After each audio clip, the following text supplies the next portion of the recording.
Então sabotaram a minha horta, porque eu tô colhendo umas coisas aqui que não foi eu que plantei não. Ultimamente é cada coisa que anda acontecendo aqui, rapaz. Não, eu não, ó, é cada uma, viu? Tá tudo errado. Eu tô tentando uma coisa, aí vem outra. Aí agora, não, pelo amor de Deus, meu amigo, eu tô colhendo algo que não foi eu que plantei não, viu? Eu só ando lascado, meu amigo. Não, não, como é que pode uma coisa dessa, rapaz?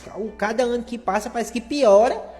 Rapaz, de vez de melhorar a situação minha, não. Parece que vai piorar. Rapaz, eu tento, eu me esforço, eu me dedico, mas rapaz, tá difícil as coisas, viu? Eu não sei o que é isso, não. Eu vou mandar me rezar, viu? Dar me benzer pra ver o que é, porque rapaz, tudo que eu tento fazer dá errado. Nunca vi uma coisa dessa, não. Eu tô tentando correr, eu corro atrás das coisas. Eu me esforço, nada, não, tem coisa errada nisso aí, rapaz. Eu só ando apertado, nunca vi uma coisa dessa. Não, meu amigo, que vida é essa? Isso não é vida não.